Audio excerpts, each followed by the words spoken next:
10वीं में हम लोग आगे पढ़ाई करेंगे। इससे पहले मैं पिछली क्लास को फिर रिपीट कर दूं। हम लोग तत्वों के वर्गीकरण के लिए 3 वैज्ञानिकों के नियम को पढ़े। डोब्राइनर का त्रिक नियम, न्यूलैंड का अष्टक नियम और तीसरा आपने देखे लोथर-मेयर का वक्र ग्राफ बनाया।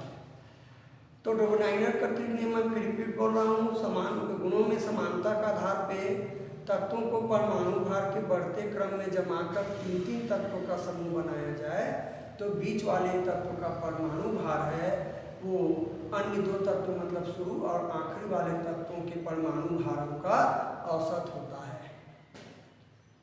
न्यूलैंड का अष्टक नियम भी वैसे ही है।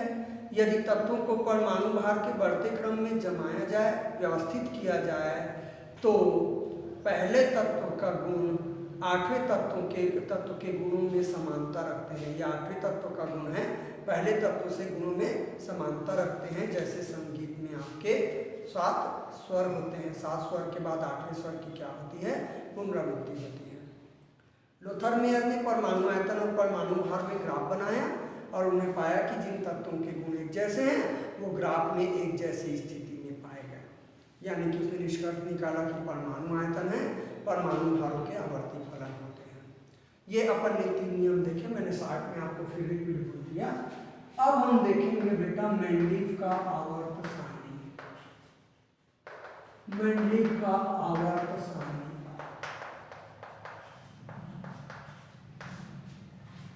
मेंडलीव का आवर्त सारणी आपके बुक में आपके पेज नंबर, 1 मिनट रुके, कौन से पेज में दिया है मैं बता रहा हूँ। आपके पृष्ठ नंबर 51 में दिया है मेंडलीव का आवर्त सारणी या मेंडलीव का वर्गीकरण। तो सबसे पहले हम ये जानेंगे कि मेंडलीव के तत्वों के वर्गीकरण का आधार क्या था। सबका अपना अपना आधार था, है ना, ठीक है। लोथर-मेयर का परमाणु आयतन परमाणु भार आधार था, अष्टक का परमाणु भार ही आधार था, परमाणु भार से बढ़ते क्रम में व्यवस्थित किया। और त्रिक नियम में परमाणु भार और त्रिक आपका आधार था। तो मेंडलीव के वर्गीकरण का आधार क्या था। तो सबसे पहले प्रश्न बनाए आप लोग, मेंडलीव के तत्वों के वर्गीकरण का आधार क्या था। आधार क्या था मतलब इन्होंने किस आधार पे आवर्त सारणी को तैयार किया। जैसे जैसे हम आगे बढ़ रहे हैं बेहतर नियम वर्गीकरण आ रहे हैं। सबसे शुरुआती का वर्गीकरण आपका डोब्राइनर था, फिर अष्टक था, फिर लोथर-मेयर था। जैसे जैसे आगे बढ़ रहे हैं वर्गीकरण अच्छा होते जा रहा है और आप लोगों के तत्वों के बारे में पढ़ना आसान हो जा रहा है, ज़्यादा से ज़्यादा तत्व शामिल होते जा रहे हैं। तो ये चौथे नंबर पे आपका और बेहतर आ गया मेंडलीव का आवर्त सारणी। तो मेंडलीव ने क्या किया बेटा, तत्वों को उनके परमाणु भारों के बढ़ते क्रम में व्यवस्थित किया। तत्वों को क्या किया उसने, परमाणु भार के बढ़ते क्रम में व्यवस्थित किया।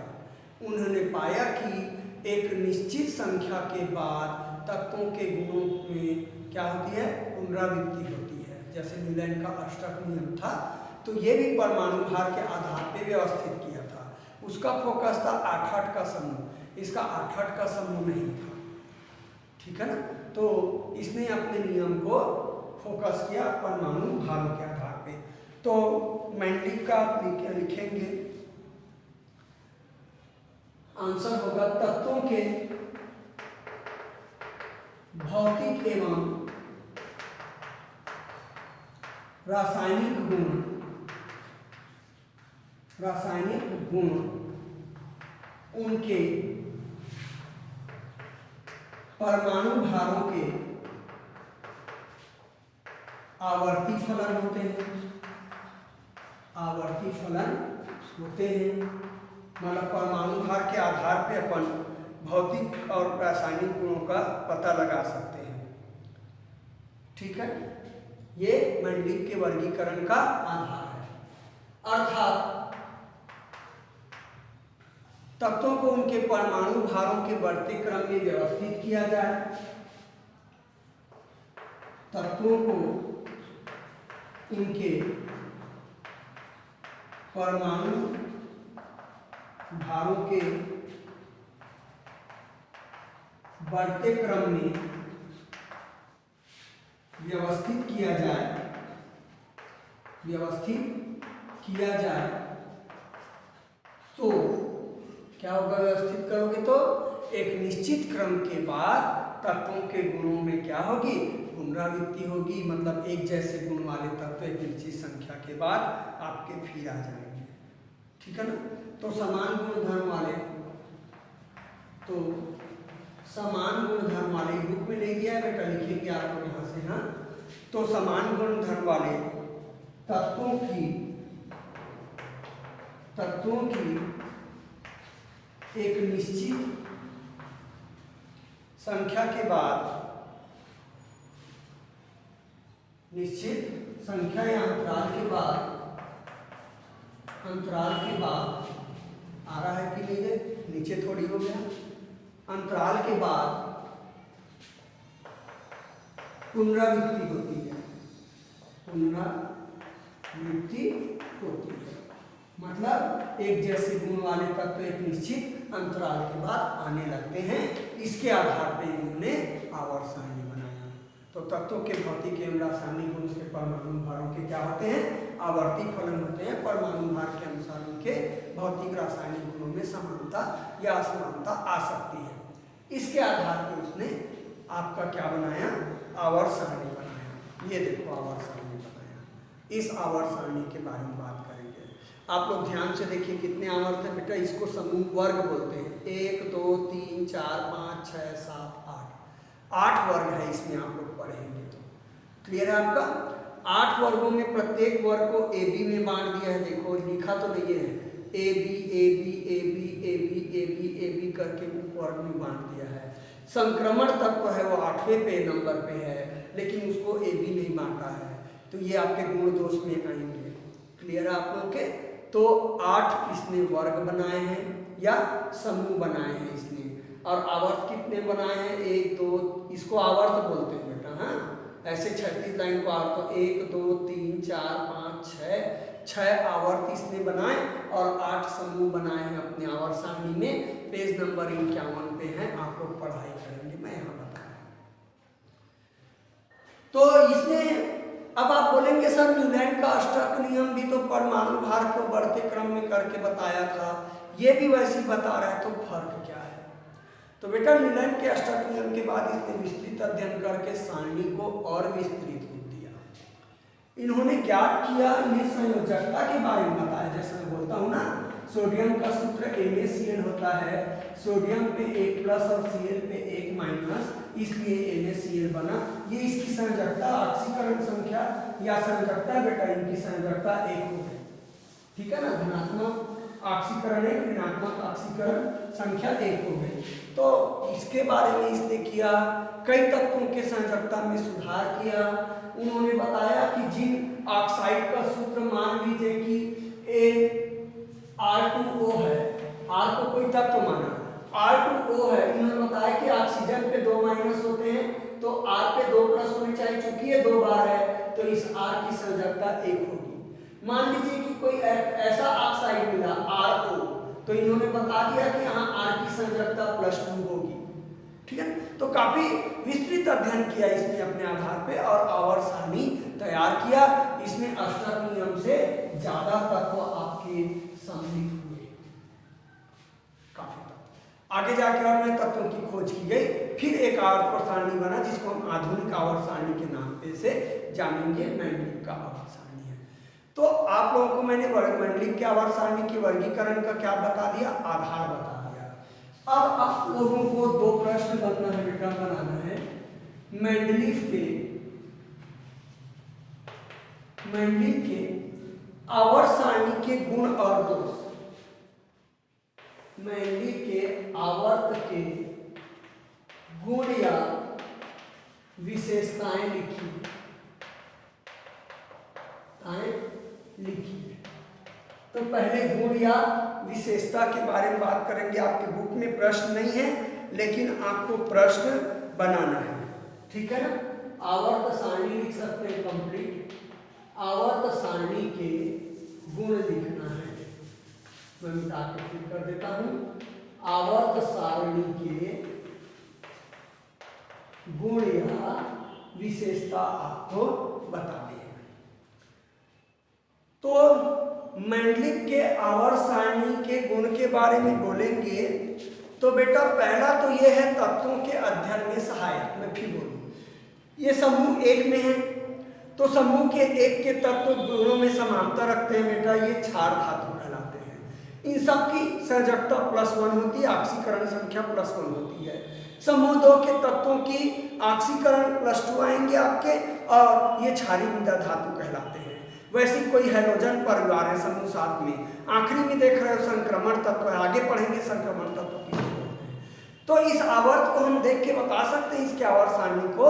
तो जो एक ही समूह में तत्व रखे गए हैं वो गुणों में क्या है, एक जैसे हैं, तो हम उसके बारे में एक जैसी जानकारी है, इसलिए अध्ययन में सहायक है, जानकारी को हम एकत्रित कर लेते हैं।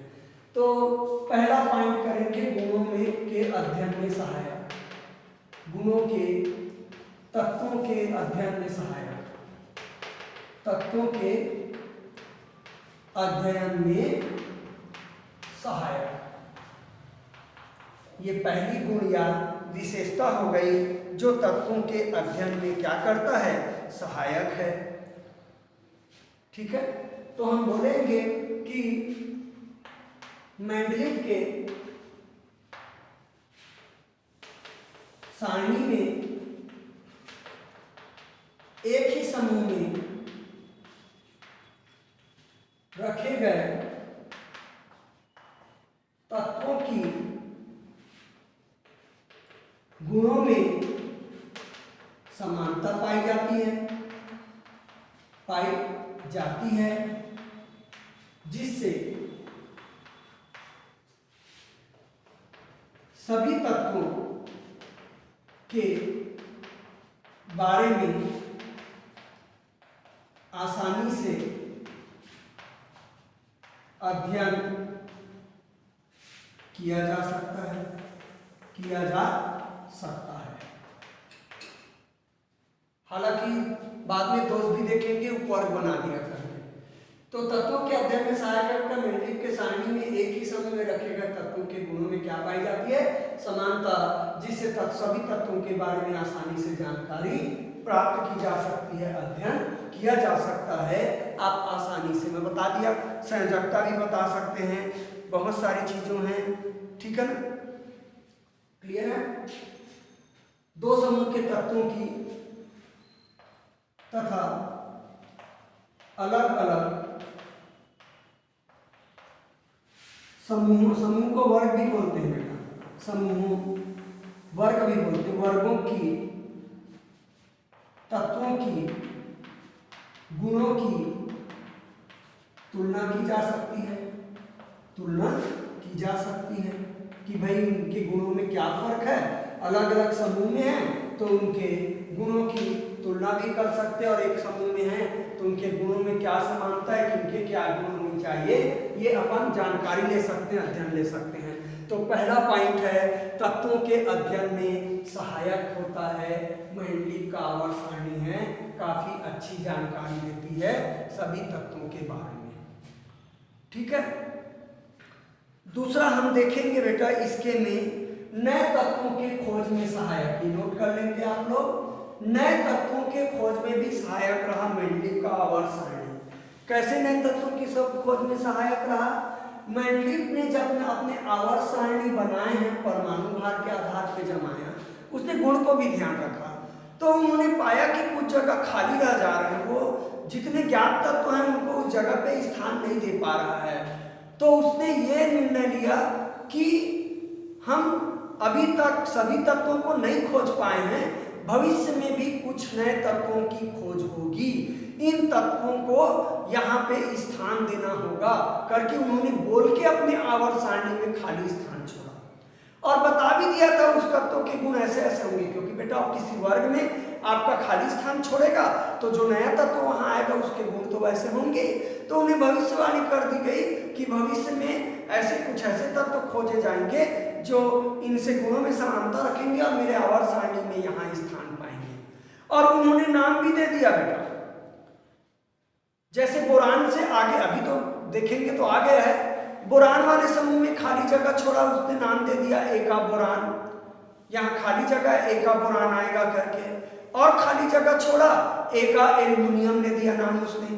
तो वाकई जब आगे चल के वैज्ञानिकों ने नए तत्व प्राप्त किया स्कैंडियम, तो उसका गुण ठीक वैसे ही था जैसे इसने जगह छोड़ा था मेंडलीफ ने एका बोरान बोल के। तो एका बोरान के जगह स्कैंडियम को स्थान मिला। वैसे आगे चल के गैलियम तत्व खोजा गया, एका एल्युमिनियम की जगह गैलियम मिला इनको। ठीक है आप लोगों का। तो स्कैंडियम और गैलियम की जो खोज हुई उनको किया गया, और सिलिकॉन के बाद जगह छोड़ा गया जिसको नाम दे दिया इसने एका सिलिकॉन, एका सिलिकॉन। तो बाद में जर्मेनियम की खोज हुई। तो कौन कौन से तत्व की बाद में खोज हुई? स्कैंडियम, याद करेंगे आप लोग, छोटा क्वेश्चन बन सकता है। मेंडलीफ ने खाली स्थान किन तत्वों के लिए छोड़ा था, या खाली स्थान में उसके कौन से तत्व? स्कैंडियम, गैलियम और क्या, जर्मेनियम। ये तीन तत्वों की खोज हुई बाद में, और मेंडलीफ के आवर्त सारणी के खाली जगह पे ये स्थान पाए। स्कैंडियम को नाम उसने दिया था एका बोरान, गैलियम के लिए नाम दिया था उसने एका एल्युमिनियम, और जर्मेनियम के लिए उसने नाम दिया था एका सिलिकॉन। जिस समूह में तत्व आएगा उसके शुरू के तत्व में एका लगा के उसने नाम दे दिया था। तो ये नए तत्व के खोज में सहायक रहा मेंडलीफ का जो आवर्त सारणी है। तो दूसरा पॉइंट करेंगे,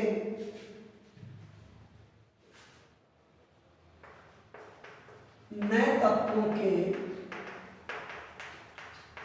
खोज में सहायक, ये इसकी गुण बोले, विशेषता बोले। दूसरा पॉइंट ये होगा नए तत्वों के खोज में सहायक। ठीक है। तो क्या किया था मेंडलीफ ने? मेंडलीफ ने क्या किया था? अपने आवर्त सारणी में कुछ स्थान रिक्त छोड़े थे, कुछ स्थान रिक्त छोड़े थे, और उन्होंने भविष्यवाणी की थी,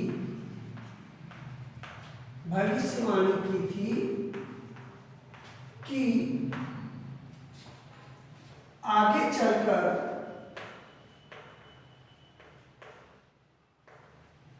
कुछ नए तत्व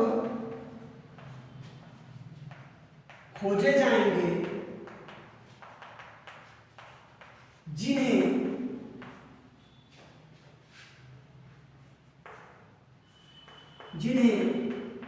सारणी के रिक्त स्थान में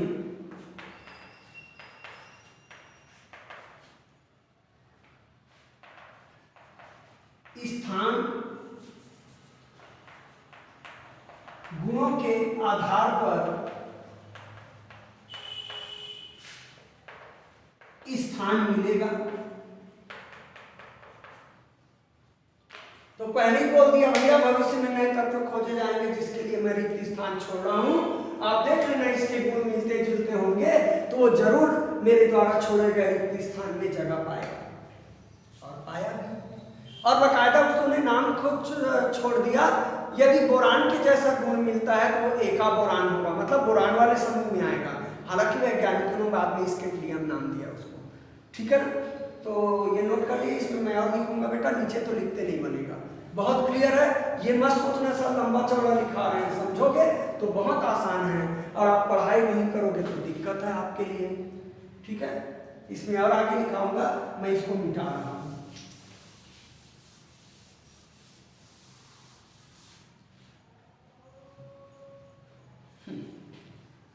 तो इसका नामकरण उन्होंने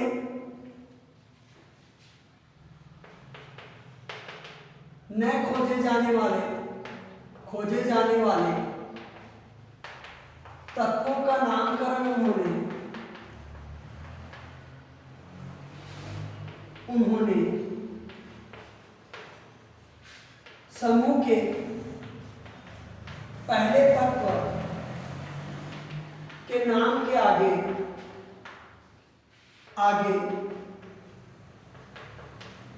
एका लगाकर किया। जैसे स्कैंडियम,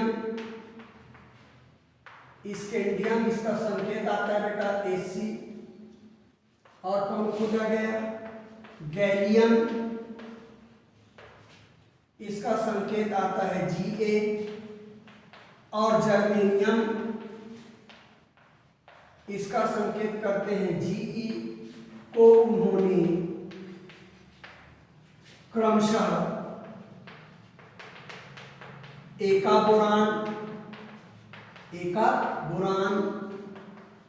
एका एल्यूमिनियम और एका सिलिकॉन नाम दिया था।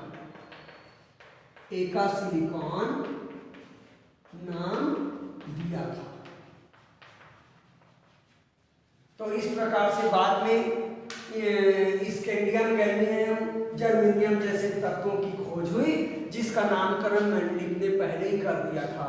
तो आवर्त सारणी है, आप लोगों का नए तत्वों के खोज में भी क्या है, सहायता किया, क्योंकि मेंडलिक ने भविष्यवाणी कर दिया कि भैया आप इसके आधार पे चले, आपको नए तत्व भविष्य में मिलेंगे। हो गया आपका, ठीक है। अब तीसरा करेंगे संदिग्ध परमाणु भार में सुधार। तीसरा, इसकी विशेषताएं या लाभ है संदिग्ध परमाणु भार में सुधार।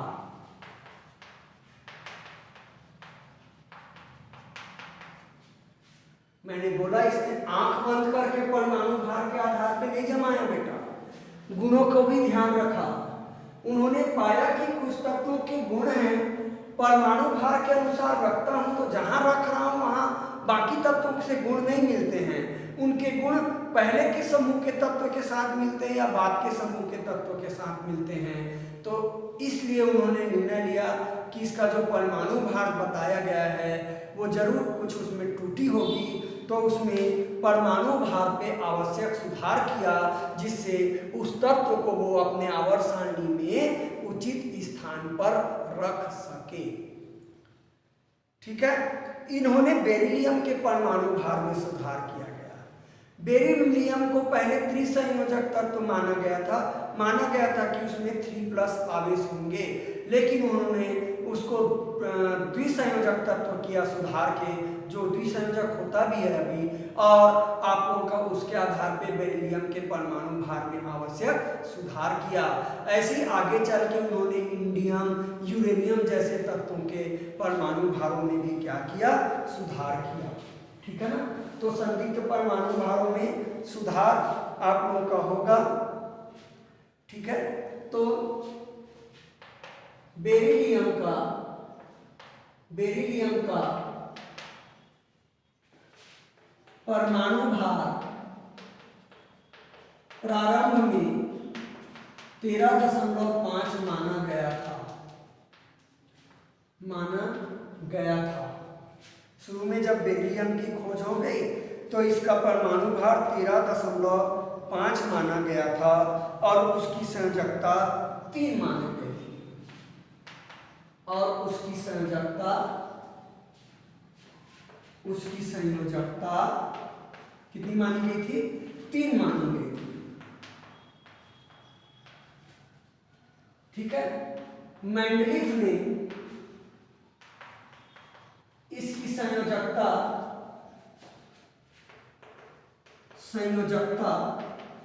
2 मानकर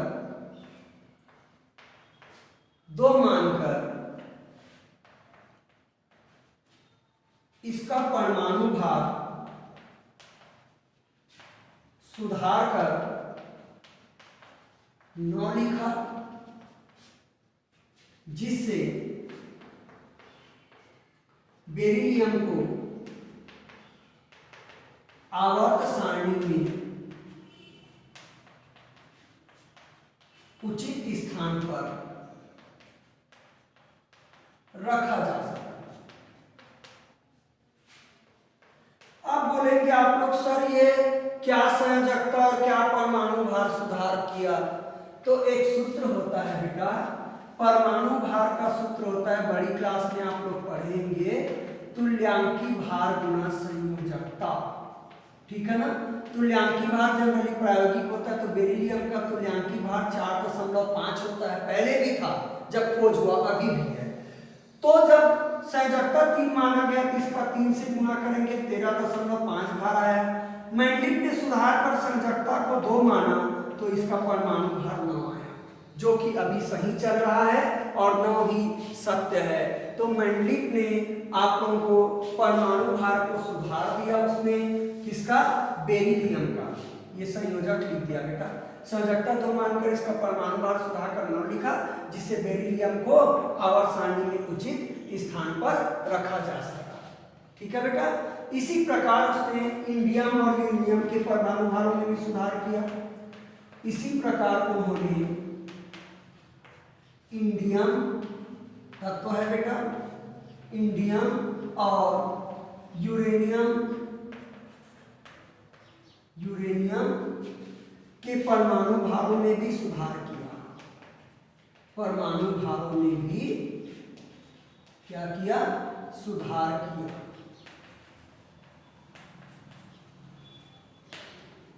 तो 3 तत्वों का जिक्र यहाँ हुआ है जिसके परमाणु भार में मेंडलिक ने सुधार किया। कौन कौन सा? बेरिलियम और किसका? इंडियम और किसका? यूरेनियम। इनका जिक्र हुआ है जिसके परमाणु भार में मेंडलिक ने सुधार किया। तो इस प्रकार से मेंडलिक के आवर्त सारणी के 3 गुण विशेषताएं देख लिए या उपयोग देख लिए। तत्वों के अध्ययन में सहायक, नए तत्वों के खोज में सहायक और संदिग्ध परमाणु भारों को क्या करना? ठीक करना। ये मेंडलिक के आवर्त सारणी के गुण हैं। ठीक है? अब अगला गुण करेंगे अनुसंधान में सहायक। अनुसंधान मतलब खोज में सहायक है, इसका आवर्त सारणी है। अनुसंधान रिसर्च होता है, खोज है, तत्वों के गुणों के बारे में, नए तत्वों के बारे में, यौगिकों के बारे में सहायक है। ठीक है? क्लियर है? तो इसके सारणी के आधार पर यह अनुमान लगाया जा सकता है कि कोई तत्व या यौगिक अन्य तत्वों या यौगिकों के साथ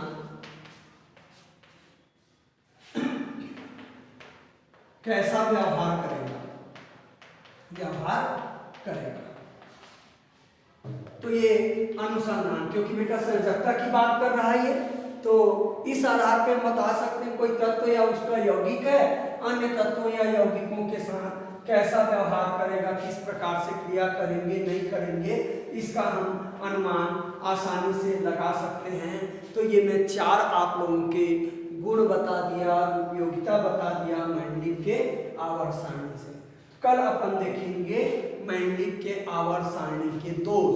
इसके दोष भी हैं क्योंकि आप लोगों का भार के आधार पे बनाया है, तो कल अपन दोष के बारे में चर्चा करेंगे। आज की क्लास केवल यही समाप्त होती है, आप लोग नोट्स बनाएंगे।